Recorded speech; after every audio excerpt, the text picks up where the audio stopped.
All right, somebody else has their mic on now. Don't worry, I will use my superpowers to mute you. Okay, so tonight is October 18th, and this is EDTC300, and it's also that time of the semester for me. Morgan, oh, is she just with you? She's like in your screen? Because that, yeah, that's totally fine. Don't worry. Okay, so first of all, I just wanted to thank all of you because you were a fantastic and engaged audience last week, and Alec was really he was super impressed with all of you. And I believe he actually said, if all of the undergrads were like that, then I would be happy to teach lots and lots of undergrads.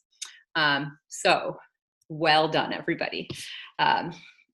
Because it's hard sometimes to present to a class that you don't know, and yeah, he was really very complimentary. Anyone have any thoughts about last week's presentation, or comments, questions, anything at all?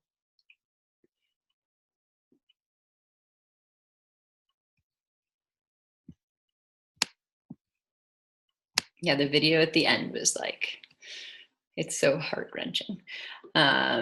Is that the only presentation? You mean from an outside, another person?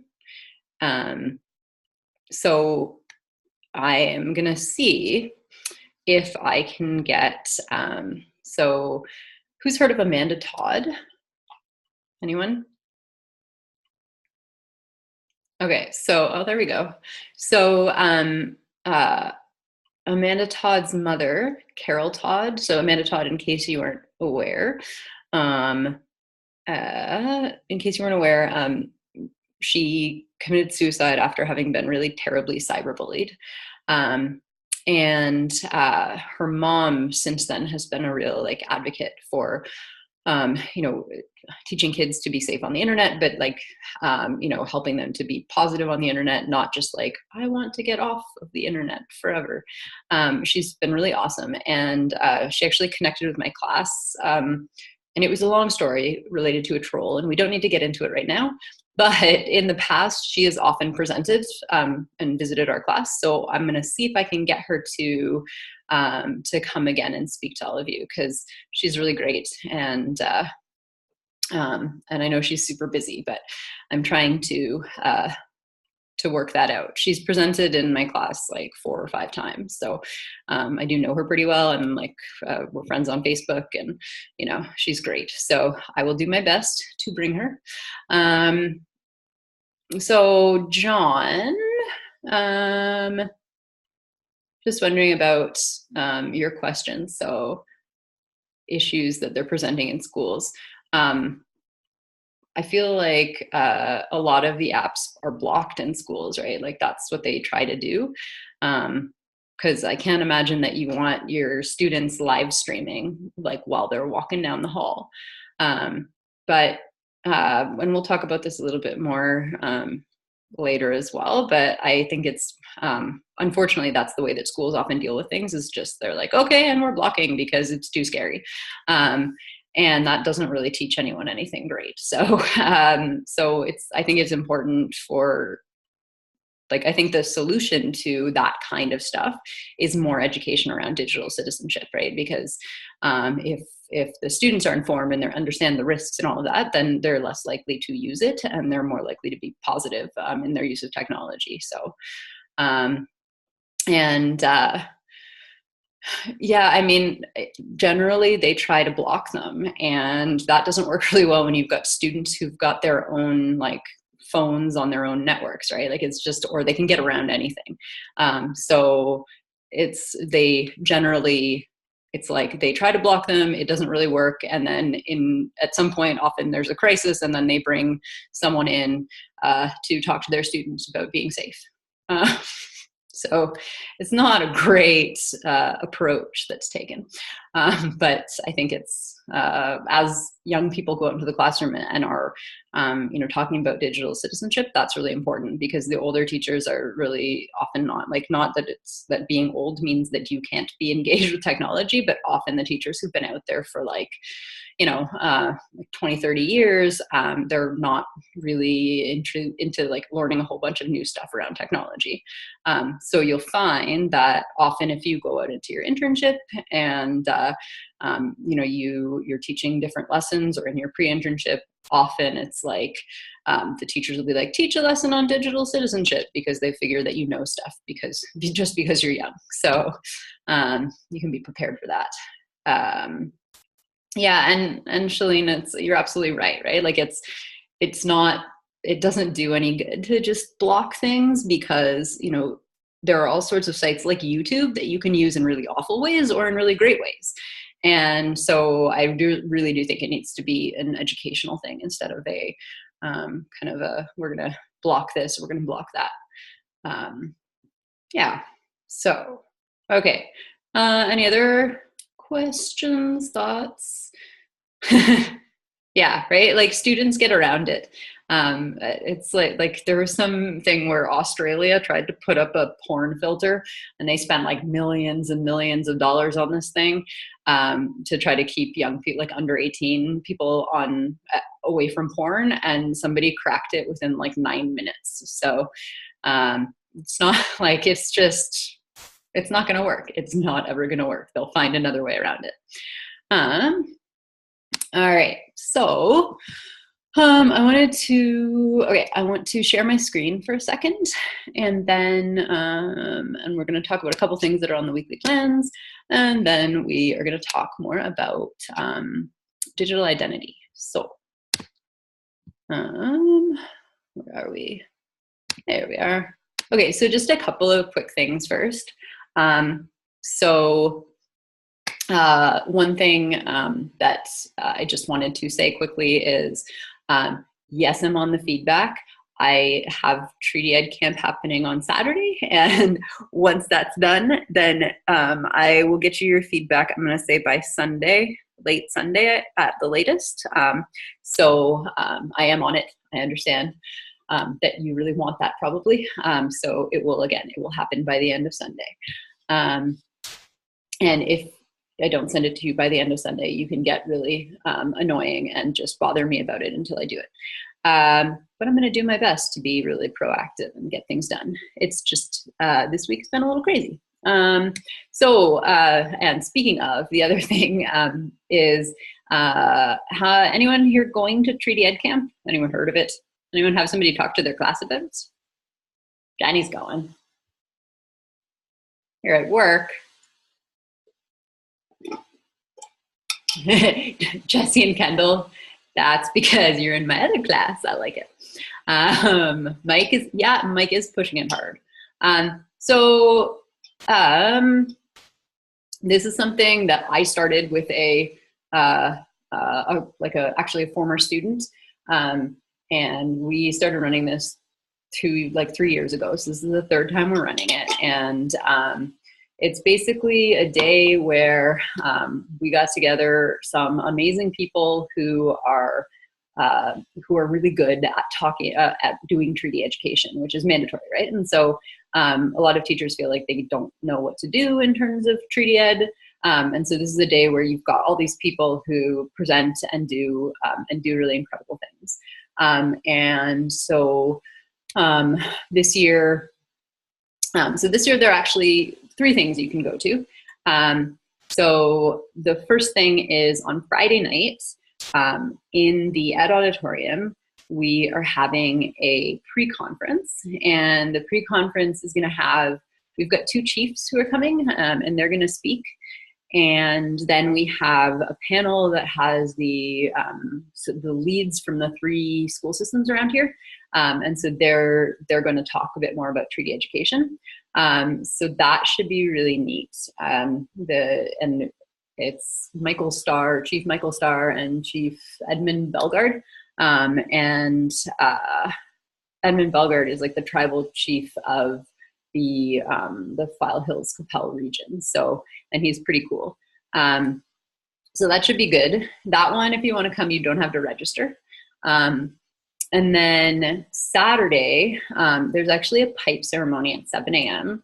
I know that's unbelievably early, But we do, like, pipe ceremonies are done in the morning because it's a way to start the day, right? So they have to do it in the morning, and it needs to be done early enough that we can do the rest of the stuff during the day. So if you want to go to the pipe ceremony, there's a male and a female pipe.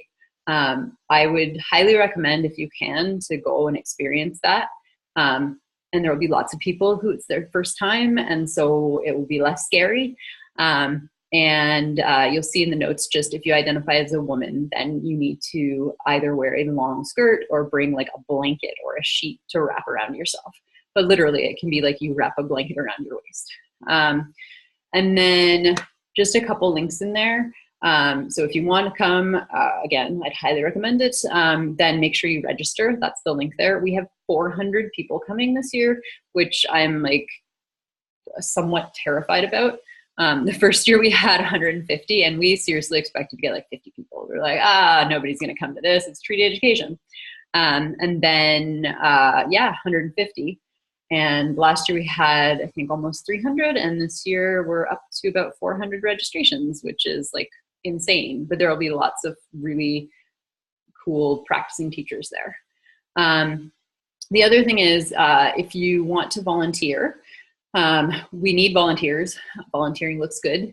If you're planning to come anyway, I would highly suggest volunteering, because then you also get the bonus of being able to say that you volunteered and put it on your CV.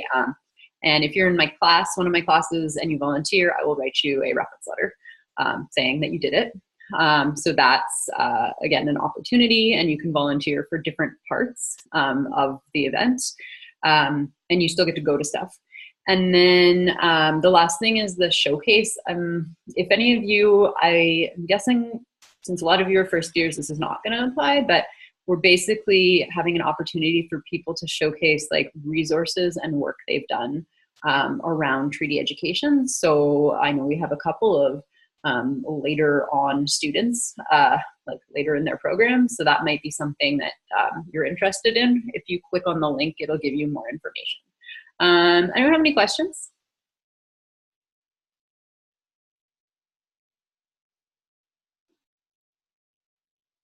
Good.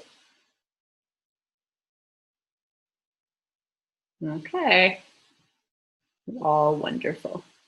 Anyway, if you're coming on Saturday, please register. And oh, wait, I'm sorry, I forgot the best part. There's food both days. And on Saturday, you can buy lunch, which consists of a bannock burger, and it is either vegetarian or meat. Actually, the burgers are vegan if you want the non-meat one. And also a dessert and a drink for $5.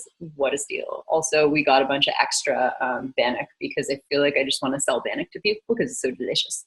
On Friday, so Friday starts at 6:30. So delicious. Seriously, I was like, just get all the bannock to my food person. And so she ordered like 500 pieces of bannock. So yum. Okay. Any other questions? We're good. The keynote is the, is it worth showing? I mean, you would get to see about an hour of stuff. Like you could join a conversation for an hour. If you could come on Friday, that might be more worth it. And if you work and you can only come in the morning, like you can come from 7 until 8:30 and just do the pipe ceremony if you want it. Again, I know that's pretty early. Any other questions? The keynote on Saturday morning is going to be the education lead from the Inquiry into Missing and Murdered Indigenous Women and Girls. So that'll be pretty cool. Is that somebody with a question? Or Kylie, you got a question? Or I'm not muted. No, I'm muting you. All right. And Jesse, okay, but you're in my other class, so you need to talk to me about that tomorrow. Because there are options around that, but there's nothing saying that you can't come for part of the day, right? Except that you're in my other class, so you have to talk to me about it. But yeah, if it's not like part of a class, then you're welcome to come into lunch or come only for the afternoon or whatever. Yeah. Anything else? Does someone have their mic on? Yeah, somebody did, and then I turned it off. Good. Awesome. Okay, but seriously, think about volunteering if you're going, because then you get props for volunteering. All right, cool. We'll move on from that. I'm glad that Mike is pushing it hard though, because you know it is really worth going. I think it's a pretty awesome event. Okay, so 2 weeks ago, I asked you to find an app and review it, okay? So I want to give you a chance to talk a little bit about those apps. And I also want all of you to, just so that we have them in one place, I put together this list thing, right? And so if you go to it, I'm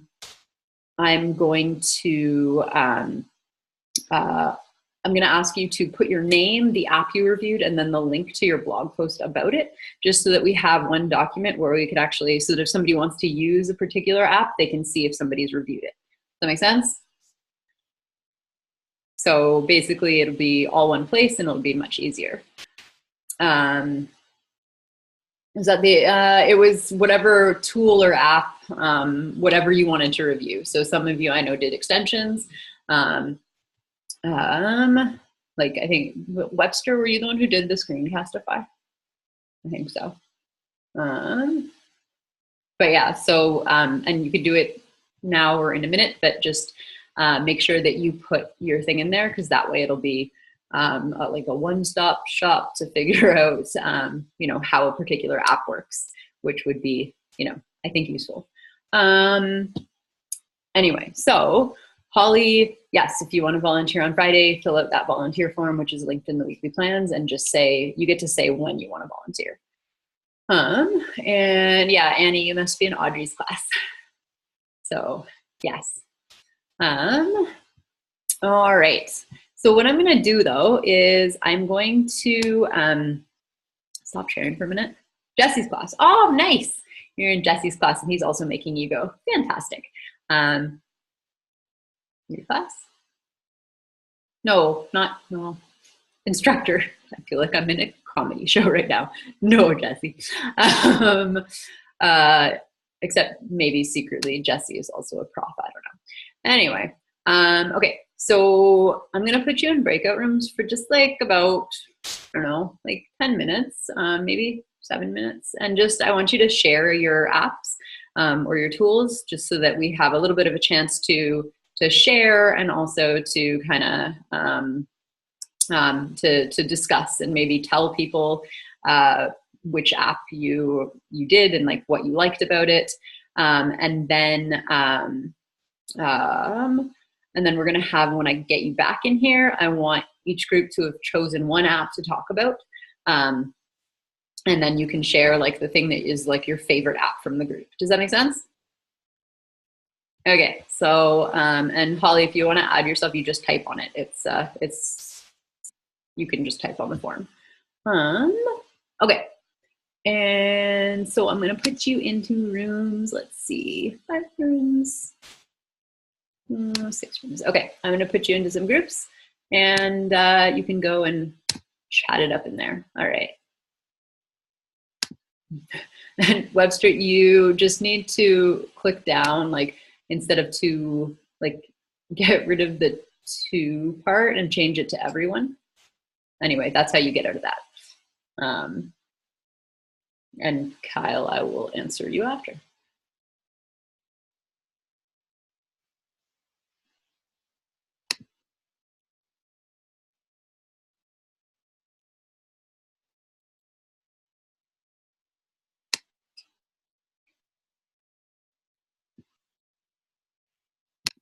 Okay, 2 things. Oh, 3 things. 1, turn off your mic if it's not off.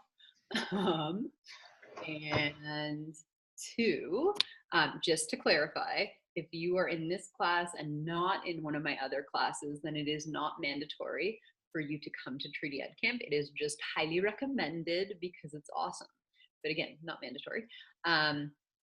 And also, yes, I am moderating SaskEd Chat tomorrow. It's about treaty education.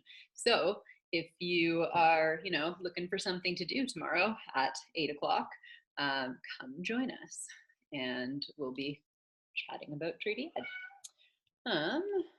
All right, cool. Okay, so I am gonna ask for a 1 person per group. So let's start with, or who wants to start? Who would like to start? Oh, yeah. I can start. All right, thank you. All right, so the tool that I reviewed over the past week or last 2 weeks ago, whatever, is Clip Converter.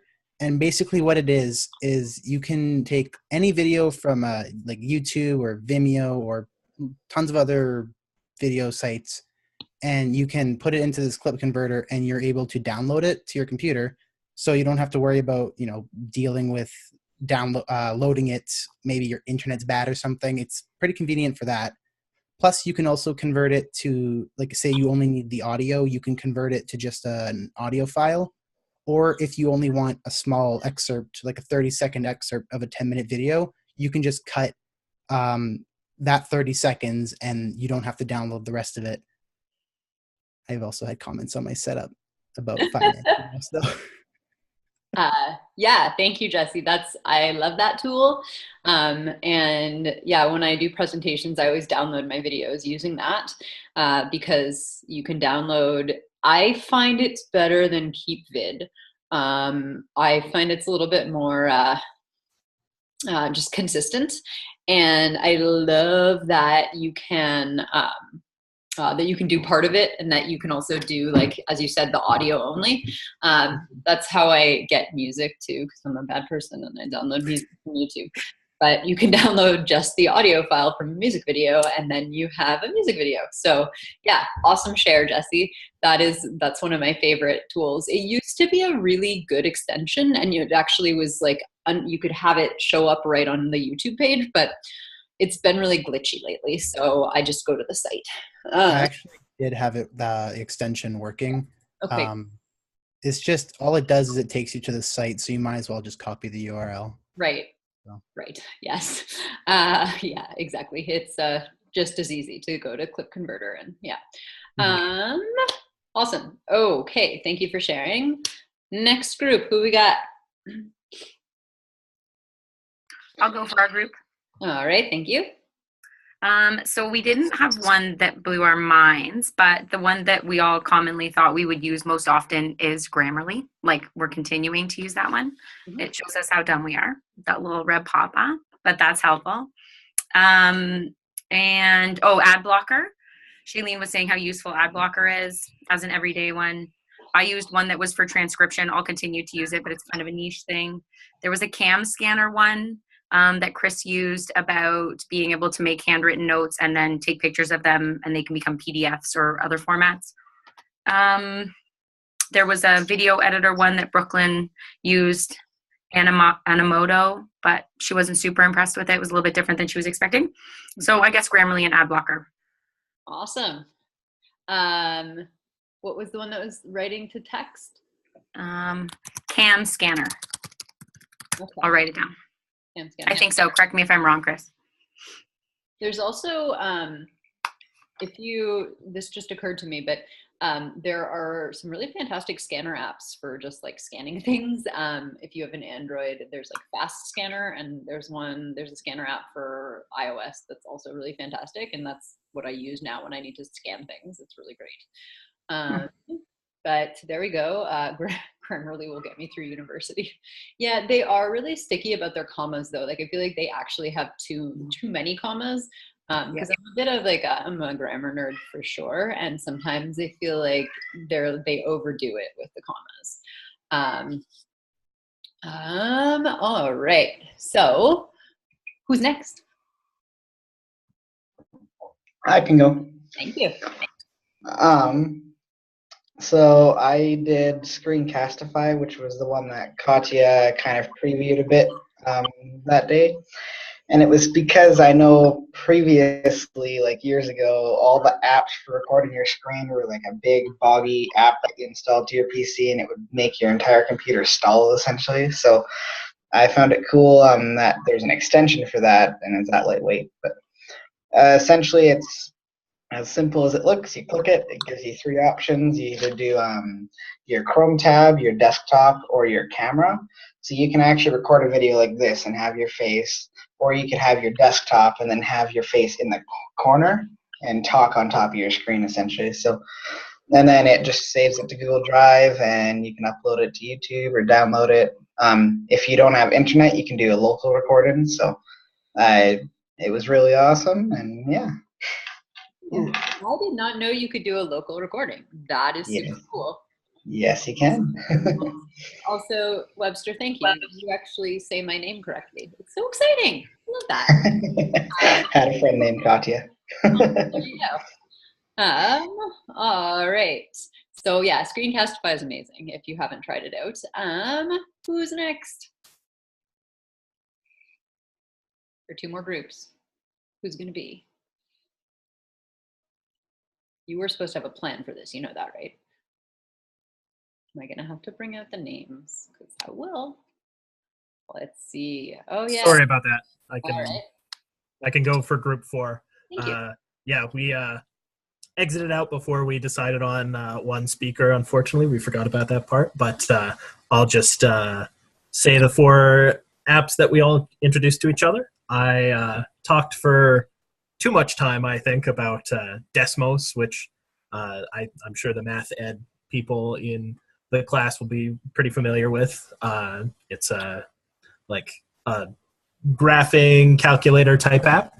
And my favorite thing about it, as opposed to like other sites, is the color coding, for sure. We also had someone cover Screencastify in our little group.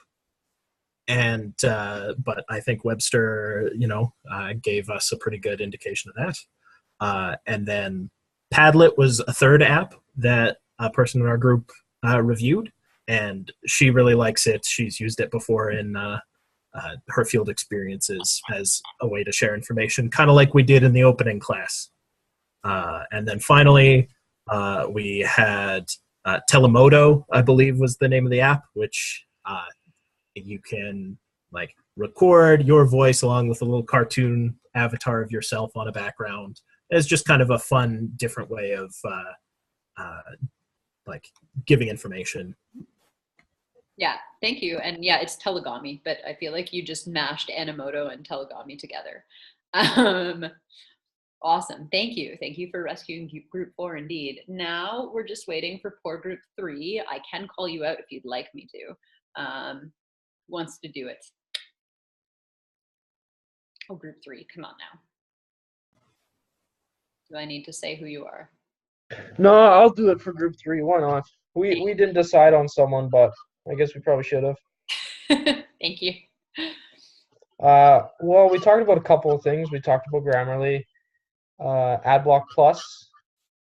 There was, what the heck was the other one? Anyways, those were the 2 ones that rung out to me, and I did AdBlock Plus, so I can elaborate more on AdBlock Plus than all the other ones that we talked about. So AdBlock Plus is just it blocks ads. For example, if you go onto YouTube, and you know how you have all those annoying ads all the time after all the videos, well, it blocks those ads, so then you can just watch video after video after video. So that's kind of nice. And say if you go onto, I noticed when I went onto citationmachine.net or whatever that website is, it makes sites.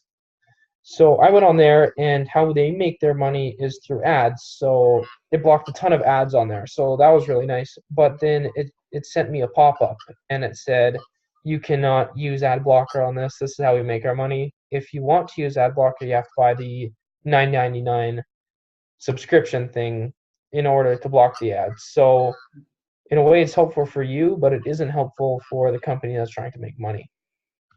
Yes, absolutely. And I think that's a good observation. And I mean, depending on the site, there are some sites that'll say, would you consider not blocking ads? And depending on what the site is, sometimes they'll do it. When it's like Forbes.com, I'm sorry, Forbes.com, I think you're doing all right. Like, you don't need my 5 cents or half a cent or whatever it is. Yeah, but sometimes, and yeah, you can whitelist, as Webster says, right? You can say like never block ads on this site. Yeah, Forbes is terrible for it, but yeah, so it really, to me, it depends on what the site is, but it is, I mean, I think if it is somebody you want to support, then it's not the worst thing in the world to ask for ads, or to whitelist it and just, you live through the ads. I like that it doesn't give me the sponsored posts on Twitter. That's actually a big one for me. And I feel like there needs to be one. I don't know if anyone knows of a good ad blocker for Android, but I know everything's slightly harder on mobile to do things. Yeah, so thank you. Thank you for reviewing all of those lovely apps. And I feel like we've picked out some really positive and awesome ones. Yeah, awesome. Thank you. Okay, so now we are, Chrome will have it natively soon. Ooh, that's so exciting. Sorry, I'm just super pumped about Chrome. Anyway, I'm sure they're selling my soul because they're Google, but what can you do? All right, I am going to talk to you a little bit about digital identity. So I'm just going to shut down my millions of windows, and I'm going to share my screen. All right.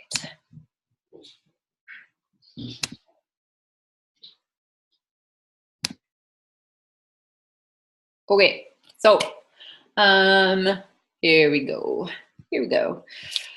Okay, so I want to start obviously because with my own digital identity. So you know me from this class, but I've also kind of cultivated my own digital identity, and I think that's really important, right? That we are thinking about that. So for me, what I have, one of the things I have is a site called about.me. And it's kind of nice because it works like it's like almost like a digital business card, right? And so you basically have this one site that you can direct people to, and then you'll notice it links to all of my social networks. Also, if you hear scary noises in the background, it's my cats wrestling. Sorry about that. Guys, get out of here. Seriously. I don't know, they're crazy. Anyway, but so it's a nice site where basically you can just link everything in one place, and then that way people have access to all of your sites, and you only have to give them that one link. It used to have a pretty jazzy WordPress plugin so that you could use it as a widget. I feel like it now is no longer up to date, but I'm hoping that WordPress will fix it and get a new one at some point, because then it actually just linked to your about.me, and then you could it would like embed a little image in the side of your WordPress blog. But so that's about.me. I think it's useful.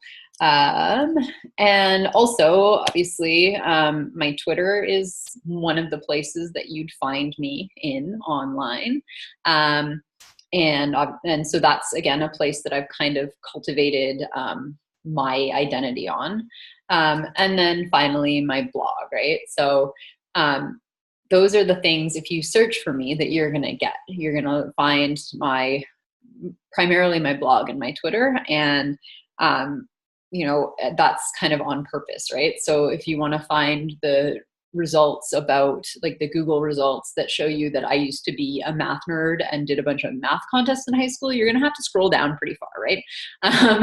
So the idea behind digital identity for me as an educator is I want to control the top kind of hits, right?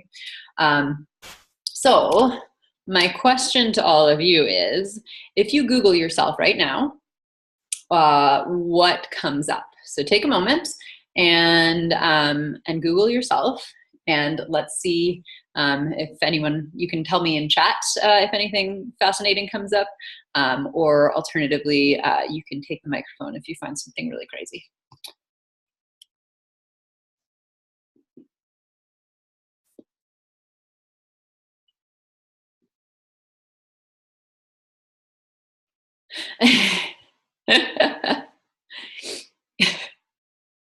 You must not Google yourself a lot, Jesse. Anyone in here have a practice of like Googling themselves fairly frequently, or?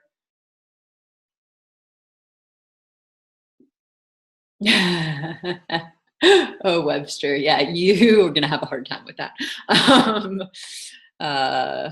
Yeah, wedding registry. Oh, South African chef. Nice. Oh, Chris, a rapper who murdered someone. Yikes. A German shepherd. This is pretty awesome. So you can actually set up on Google, you can actually set up a Google alert so that if particular things pop up on the web, you get a notification. So like I have mine set to my first and last name plus Regina. And so if something, a new site, like if I'm, sometimes I'm like cited on the news or whatever, if that's anywhere on the web, Google will say like, hey, we picked up this new hit on your name. And so that's pretty cool. I enjoy that. So I feel like, okay, so a lot of you are not finding yourself, right? Yeah, so yeah, a lot of you are not finding yourself. I feel like the weirder your name is, and like props to people with weird names, I have one too, but the weirder your name is, the more likely it is you're gonna be able to easily find yourself. But I'm wondering, like, if you put Regina, if that changes things, right? Because I feel like, or wherever you live, right? If you put Sean, right? So if Luke puts where he lives, then all of a sudden you get more stuff. But the goal is really to have everything on there be positive stuff that you've put up there in the top few hits. That is surprising to me, Holly, because that is a very long last name. I would have not guessed that. That's interesting. Aw, Jesse, look at you. You're so famous.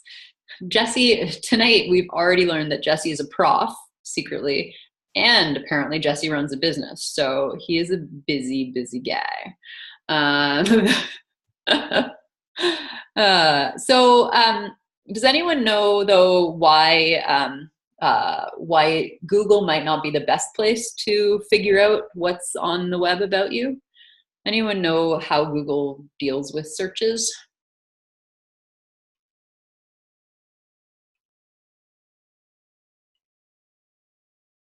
Yeah, so I bet Webster does. Yeah, so basically Google, there are two things, right? One is that Google looks at what pages are most popular, and then those things will be will kind of come to the surface a little bit quicker. The other thing though that I find creepy is that Google actually learns what you like and like what things you search for, and then it starts tailoring that to you.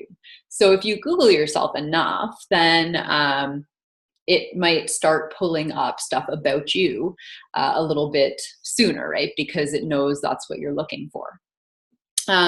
So the other thing you can use, you can search in incognito mode for sure.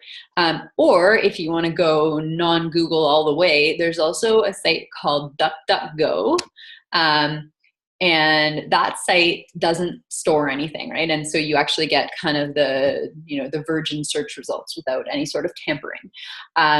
So again, that's, oops, did not mean to do that. It's DuckDuckGo.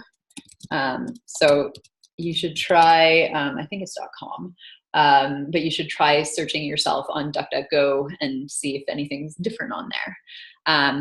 So that's a good option. Incognito mode is also a really good option. Sometimes you want Google to know what you're looking for, and that's fine. But if you do want to know what kind of the unadulterated results are, then that's the way to do it. Has anyone used DuckDuckGo? Webster, you use DuckDuckGo?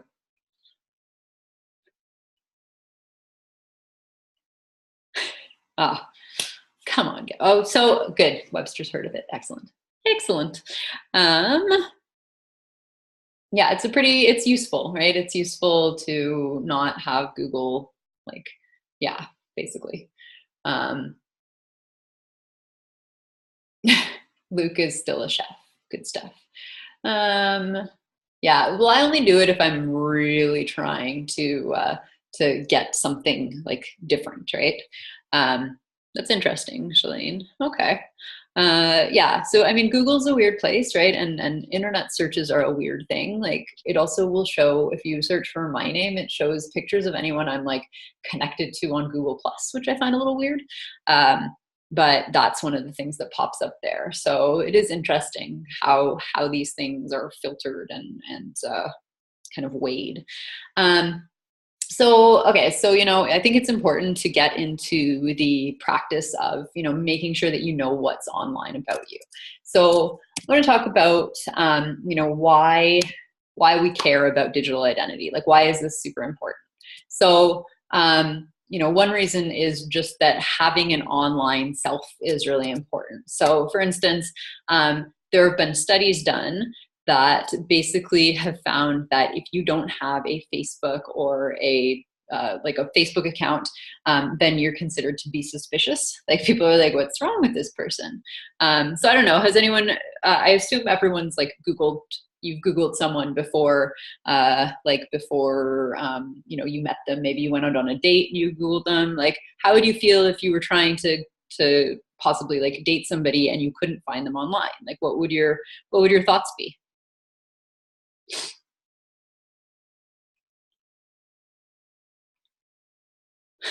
Run.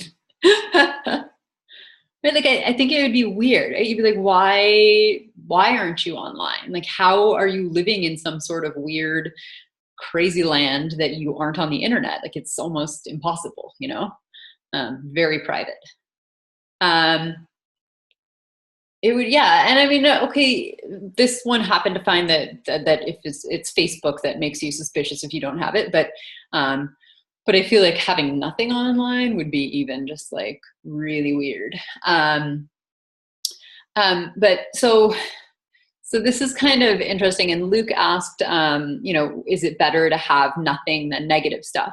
And the thing that I would say is the problem with having nothing there is you don't know that there's nothing there about you. It's just nothing that you've put there, right? And so your digital identity can be affected by all of the other people in the universe, right? Who can put whatever they want online. And so that's not really a good option. And in a lot of cases, it's like, it's not good to have nothing.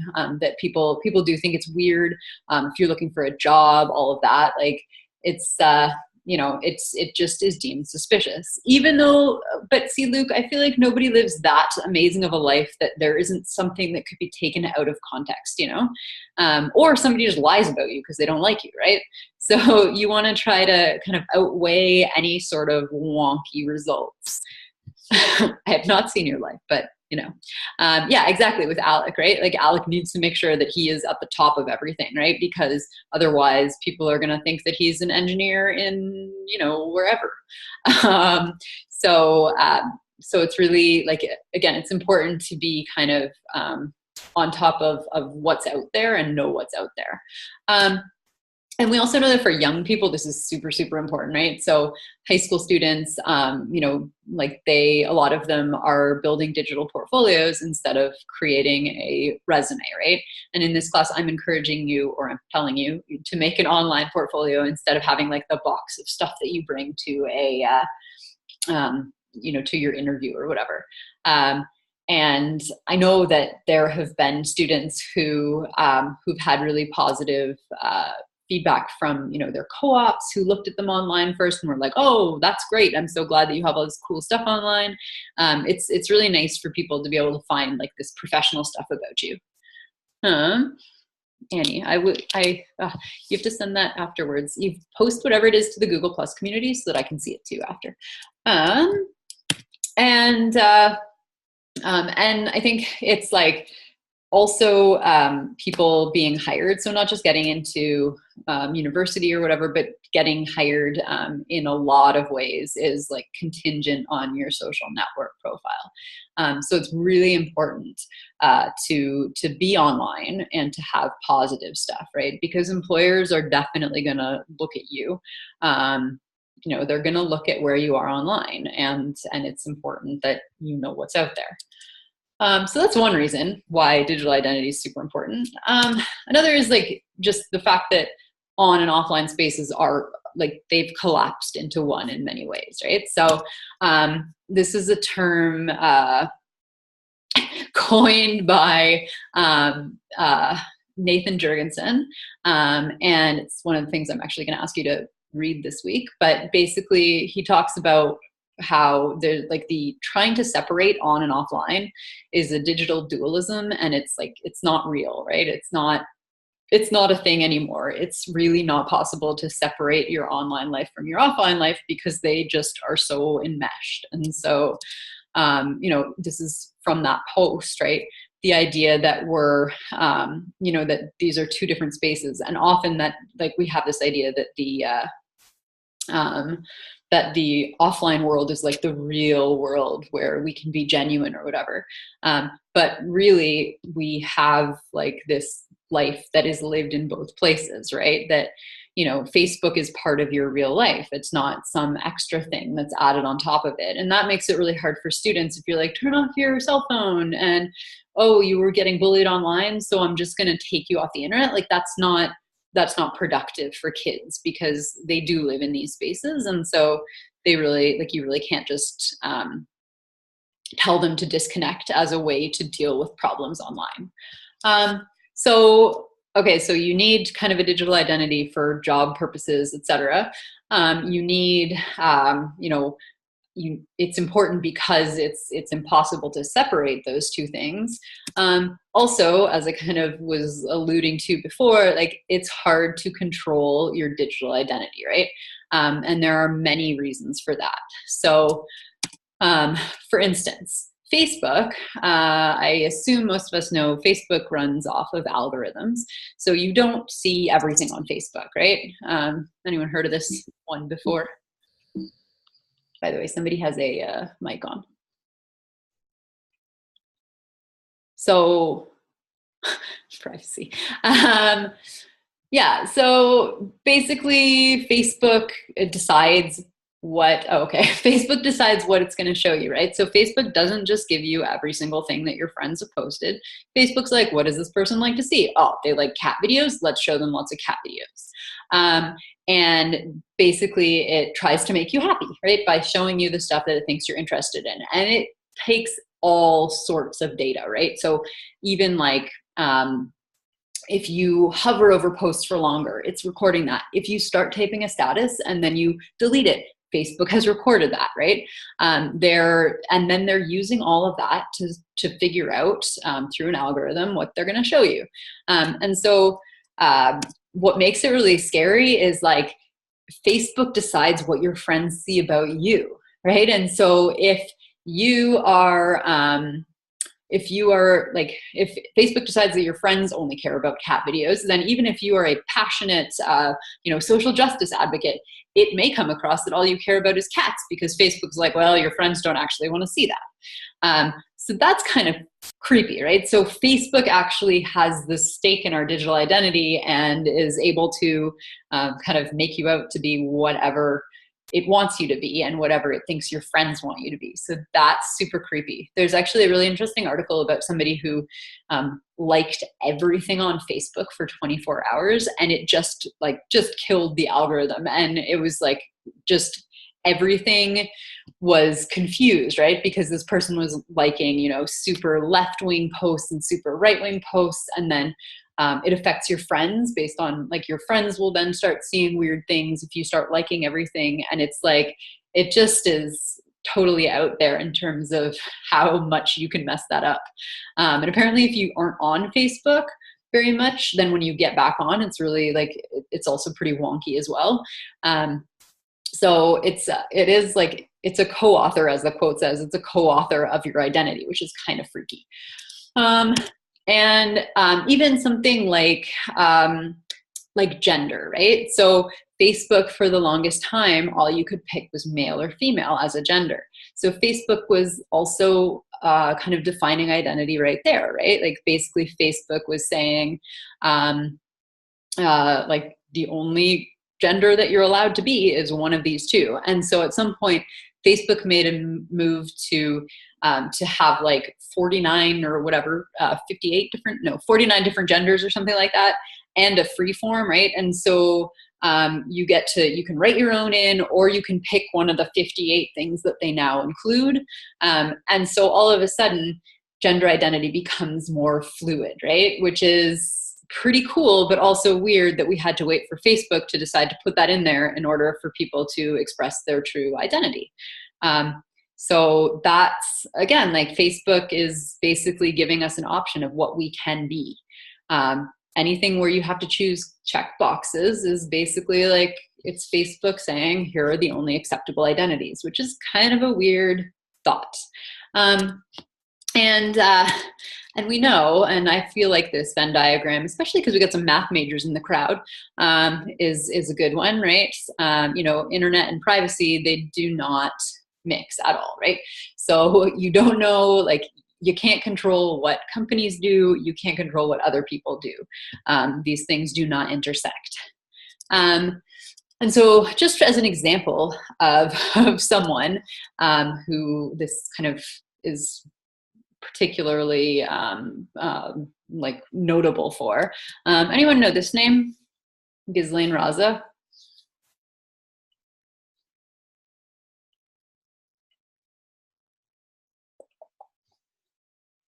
Right. So this is an example of, what happens when other people decide what's going to be about you online, right? So anyone recognize this now if I put this up? So this is a recording of that this kid went into the basement of his school, and he recorded it, and I'll just show it to you. But basically he's pretending to be a Jedi. And he recorded this in the basement of his school, and basically he then, left the tape there, and some other people found it, and they turned it into this.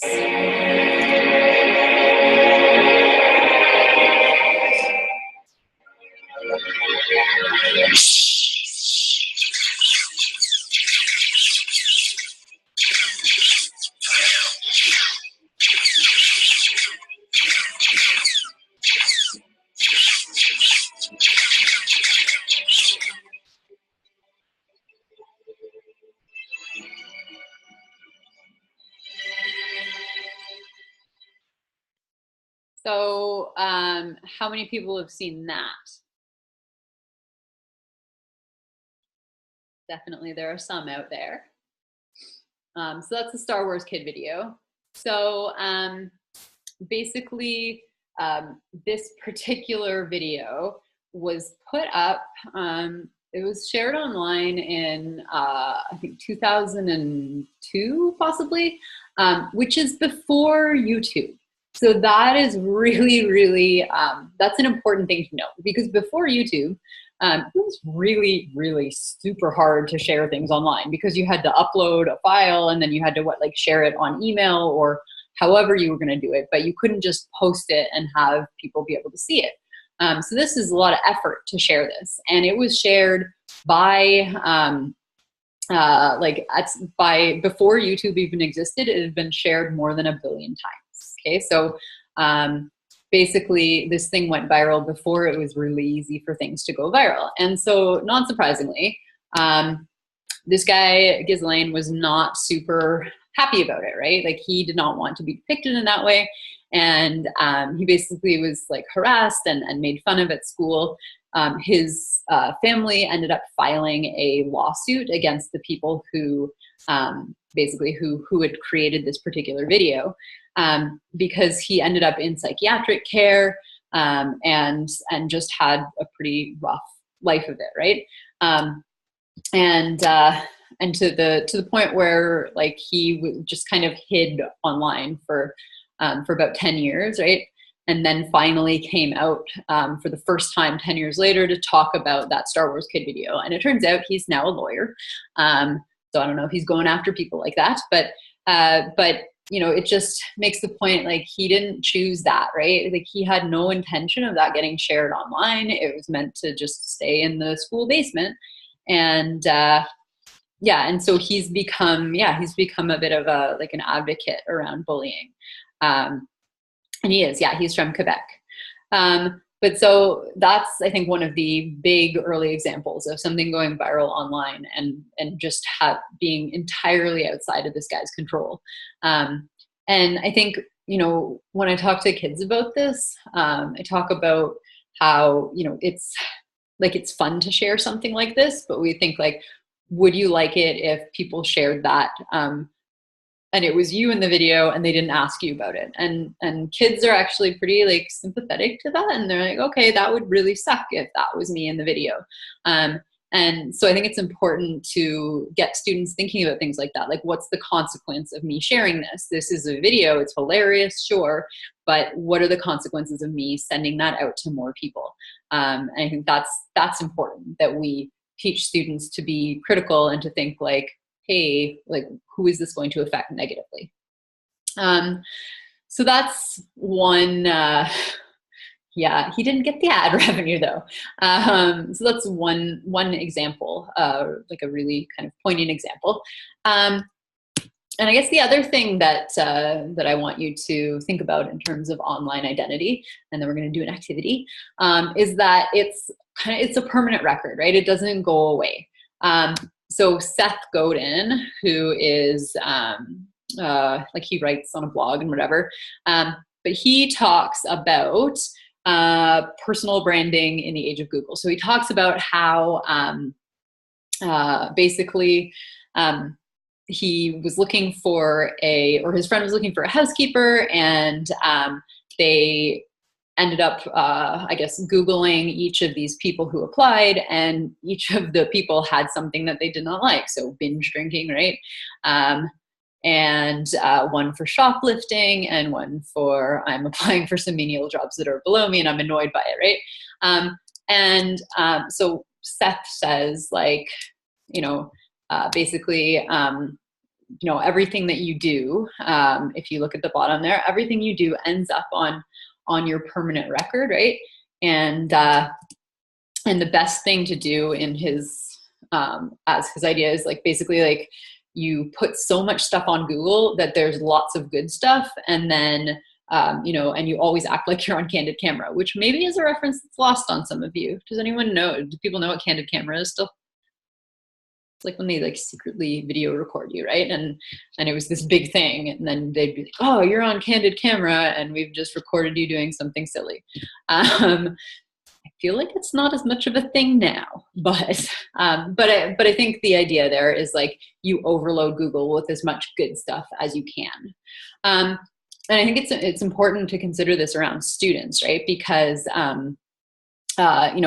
even just recently, Dalhousie, right? This is 2015. Dalhousie had like a nightmare situation where they basically had these dentistry students who'd been saying some really like super terrible stuff and on Facebook, and they ended up, like, they really had to work hard to get rid of all of these, like, the negative press around these 13 students who basically said awful stuff online. And so, like, those kinds of things follow you around, right?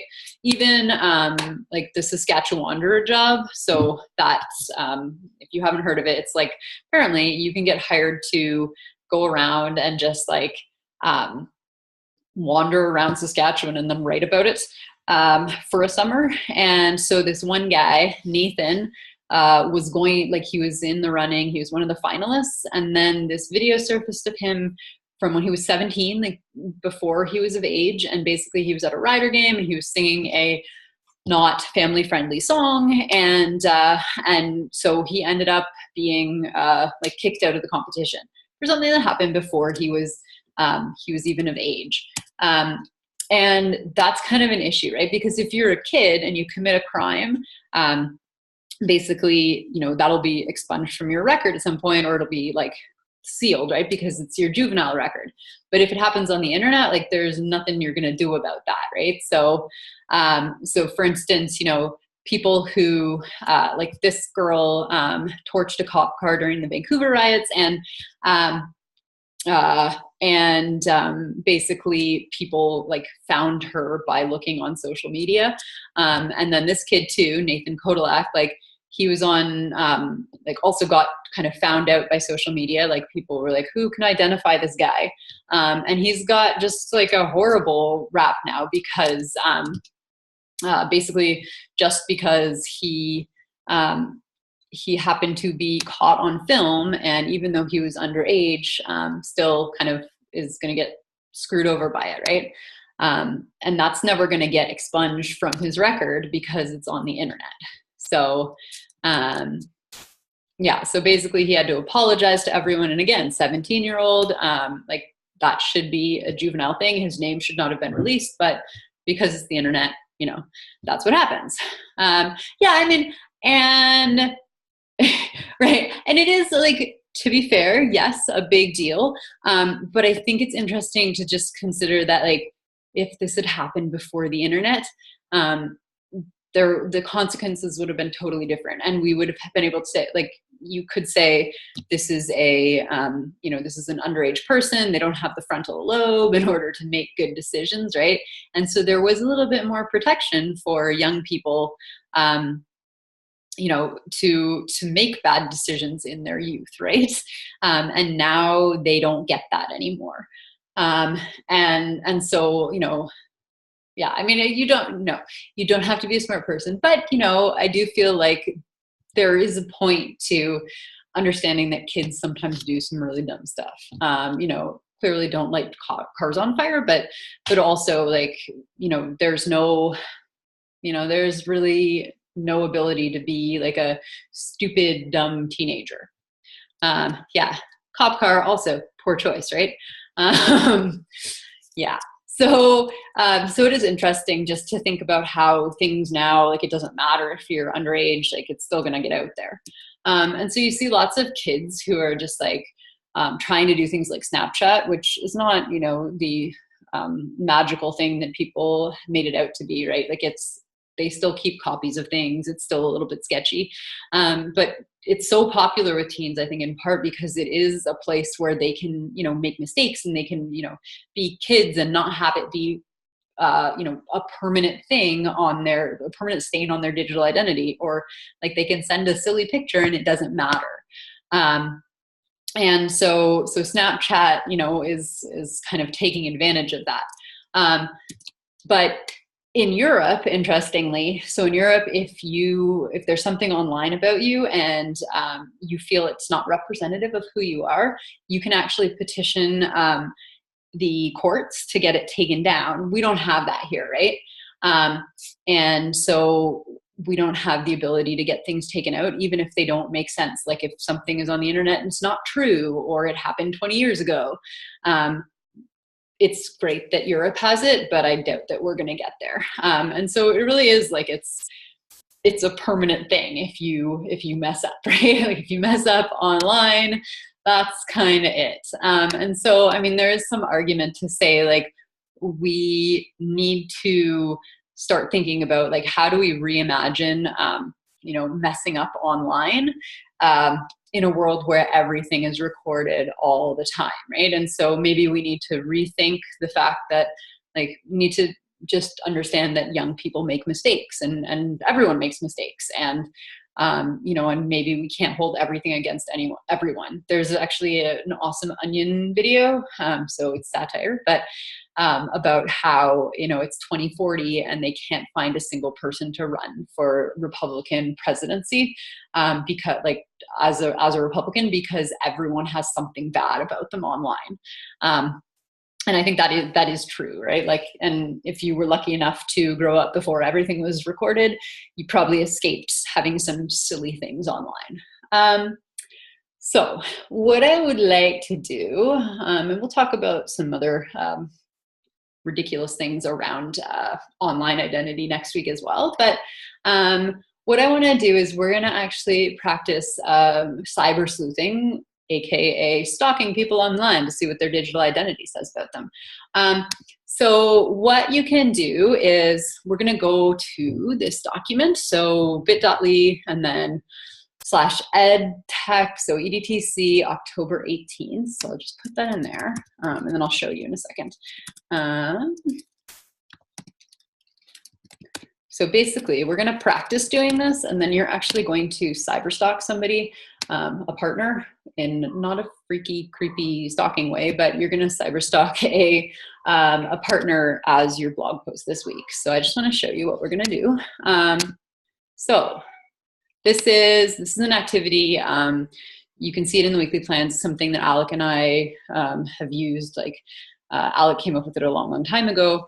And basically, what you're going to do is I'm going to put you in a group, and you're going to go to the document for whoever it is you've been assigned to, and you're going to see how much you can find out about them in about 5 minutes with your group, right? So you have to work quickly, but see how much you can dig up on somebody in 5 minutes, and then we're going to think like, what does that say about that particular person? So we're going to think about whether, you know, what their online presence says about who they are and what they like. And what they do and what kind of person they are. So does that make sense? So again, I'm going to put you in a group. You're going to be either 1, 2, 3, 4, or 5. And according to that, you're going to click on that person. And then you're going to see what you can find. And again, I'm going to give you 5 minutes because, you know, you can find a lot in 5 minutes. And we'll see how these people have constructed their digital identity. So, I'm going to put you in 5 rooms. And so basically, so can you tell what room you're in from the, when you're in there? Like, can you tell if you're in breakout room 1, 2, 3, whatever? Meeting room number. Okay, great. So according to that meeting room number, that's where you're going to, or that's who you're going to cyber sleuth, okay? So again, if it says 1, do the first one on there, etc. All right, go and stalk people. That sounded wrong, but you know.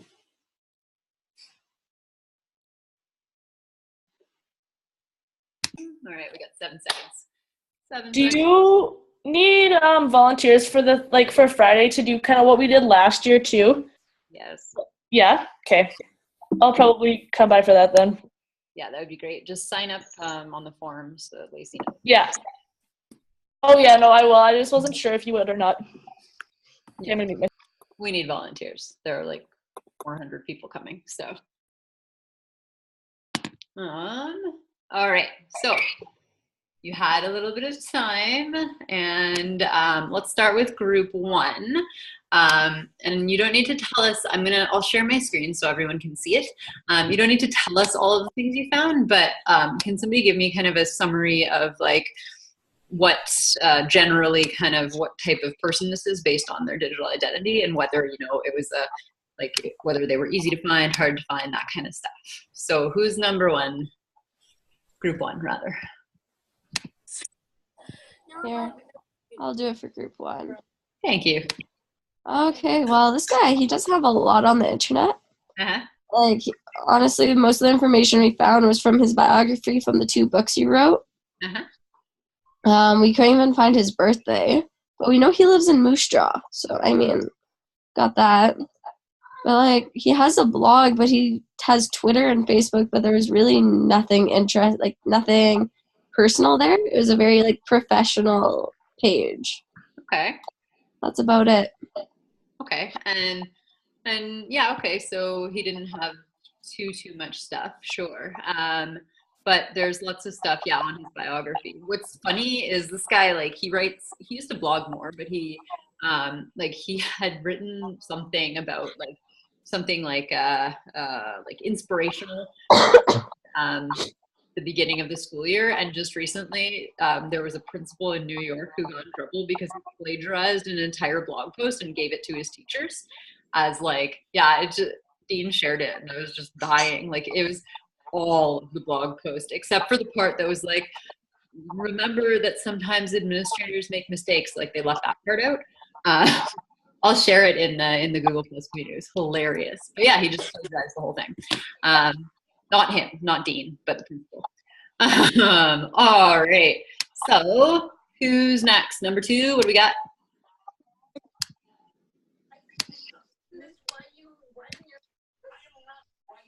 Come on, group 2. We have Kathy. Um, yeah, so she's a grade 1 teacher from Moose Jaw, first year from school, grade 1. She is an Apple extinguished teacher, which we are certified or something. We weren't exactly sure what that was. I'm assuming it's because she uses education through Apple.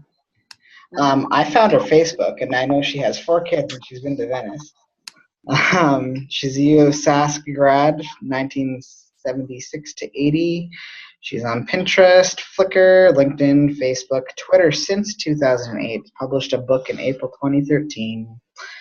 Yeah. What do you think? Like, does she share professional, personal, a mix? She's fairly professional. Like, until I found her Facebook, everything was kind of related to professional media, essentially. Okay. And even her Facebook is decent. Right. Yeah. Yeah, and I think on the whole, Kathy is very like, it's a lot of professional stuff that she shares. Thank you. What about group 3?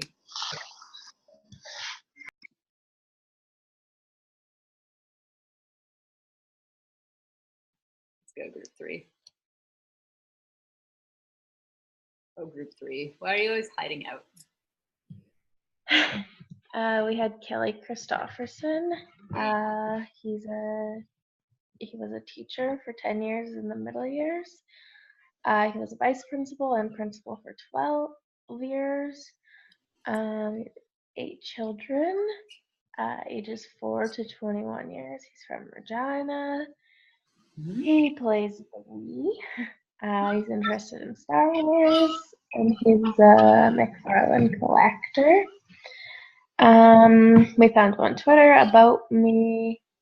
I want to rate my teacher. Oh, that hurt. That's supposed to be like down below. And he's on LinkedIn. And the below average is actually like that again. He seemed like very social and like techie. He was interested in tech. Like, if anyone participated in the SaskEd chat, he's the that's that guy. The facilitator of it. Yeah. So was it hard to find stuff on him, or was he pretty like? No. Okay. It was like the first 4 things that popped up for him. Okay. And there's some personal stuff. Yeah. Okay. Awesome. Thank you. Joanna, group 4, what do we got? Oh, his About Me page. Okay, so that's good, Chris. That's good, isn't it?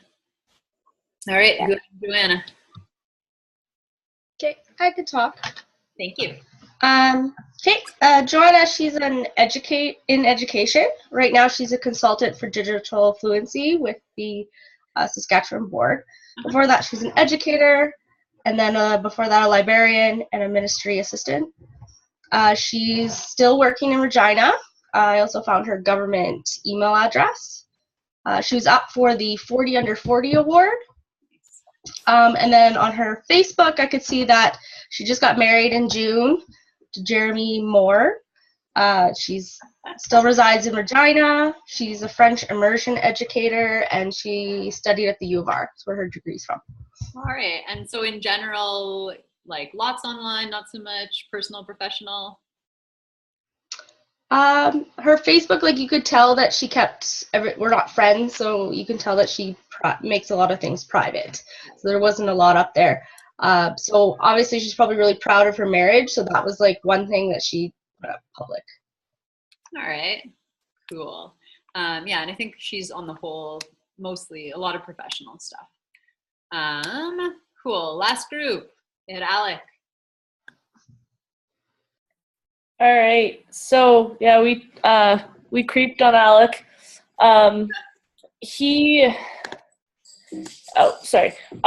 So first off, he's an associate professor at the U of R, works mainly in the field of educational technology.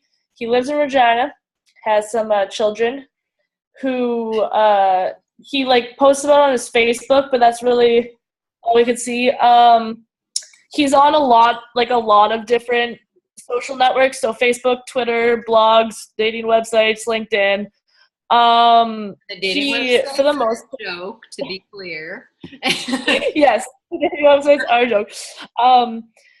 And like for the most part, everything he posted seems to be very professional.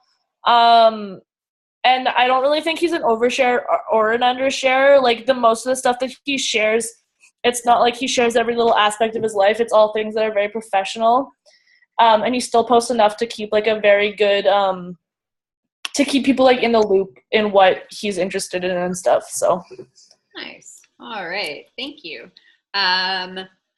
So your job this week is going to be, well, you have the option of just writing more generally about digital identity, but you also have the option of finding a partner and sleuthing them and then writing about that. So I would recommend that one. I feel like it's a more exciting assignment, but really up to you. And you've got a couple things to read. They're pretty interesting, so just read them. Seriously, they're interesting. They're like blog posts and stuff. And on that note, that's about it for us. It's 8:30. So we'll talk more about digital identity next week. And in the meantime, happy stalking each other. Don't be creepy. All right. Have a wonderful night.